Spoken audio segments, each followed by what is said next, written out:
Hello everyone, आज हम लोग रसीम रति के तृतीय सर्ग के क्वेश्चन आंसर्स पढ़ने वाले हैं। सबसे पहला क्वेश्चन है हमारा शॉर्ट क्वेश्चन आंसर का। भगवान कृष्ण पांडवों का क्या संदेश लेकर हस्तिनापुर आए थे? भगवान कृष्ण शांति दूत बनकर हस्तिनापुर आए थे। उन्होंने पांडवों की ओर से न्याय का प्रस्ताव रखा। उन्होंने कहा कि यदि कौरव पूरा राज्य नहीं दे सकते तो न्याय के नाते आधा राज्य तो दे दे। यदि उसमें भी आपत्ति है तो पांडवों को केवल 5 गांव ही दे दे ताकि वे अपना जीवन निर्वाह कर सके और कुल का विनाश रुक सके। सेकेंड क्वेश्चन है हमारा, जब नाच मनुष्य पर चाहता है पहले विवेक मर जाता है। इस पंक्ति का भाव स्पष्ट कीजिए। यह पंक्ति दुर्योधन के अहंकार और पतन की ओर संकेत करती है। जब कृष्ण ने शांति का सरल प्रस्ताव दिया तो दुर्योधन ने उसे स्वीकार नहीं किया, बजाय कृष्ण को बंदी बनाने की कोशिश की।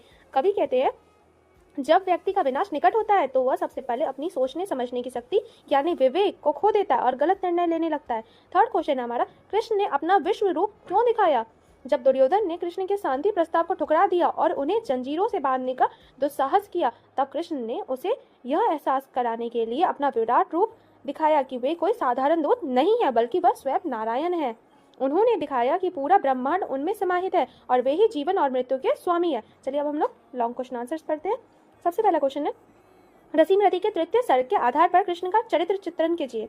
तृतीय सर्ग में कृष्ण एक कुशल राजनीतिज्ञ, शांतिप्रिय दूत और सर्वशक्तिमान ईश्वर के रूप में उभरते हैं। उनके चरित्र की मुख्य विशेषताएं निम्नलिखित है। पहला, शांतिप्रिय दूत। वे युद्ध को टालने के लिए हर संभव प्रयास करते हैं। उनकी मांग सिर्फ 5 गांव यानी 5 ग्राम बहुत ही सरल है। धैर्यवान और गंभीर, दुर्योधन के कटु वचनों को भी वे शांति से सुनते हैं जब तक कि वह अपनी सीमा पार नहीं कर देता। तीसरा पॉइंट हमारा, न्याय के पक्षधर। वे स्पष्ट कहते हैं कि दो न्याय अगर तो आधा दो। वे अधिकार की बात करते हैं, भीख नहीं मांग रहे या भीख नहीं मांगते हैं। चौथा पॉइंट हमारा, विराट व्यक्तित्व। वे केवल दूत नहीं बल्कि काल के नियामक है। उनका विश्व रूप दर्शन उनके विश्वरत्व को सिद्ध करता है। सेकेंड क्वेश्चन है हमारा, तृतीय सर्ग यानी कृष्ण की चेतावनी का आलोचनात्मक मूल्यांकन यानी क्रिटिकल एनालिसिस कीजिए। यह सर्ग रसीम रति का प्राण है। इसमें वीर रस का उत्कृष्ट परिपाक हुआ है।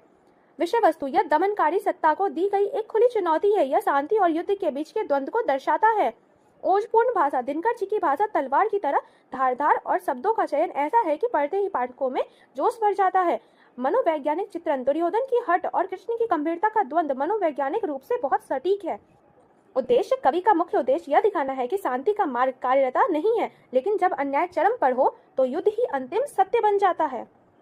स्टूडेंट्स, जब आप लॉन्ग क्वेश्चन आंसर्स लिखे तो बीच बीच में कविता की पंक्ति जैसे मैत्री की राह बताने को या हरि ने भीषण हुंकार किया जरूर लिखे। इससे पॉइंट्स मिलेंगे और अच्छे एग्जामिनर पर अच्छा असर पड़ेगा, अच्छा इंप्रेशन बनेगा। तो ये थे रसीम रति के सबसे इंपॉर्टेंट सब्जेक्टिव क्वेश्चन आंसर। मिलते हैं हमारे नेक्स्ट वीडियो में, तब तक स्टडी विद स्माइल।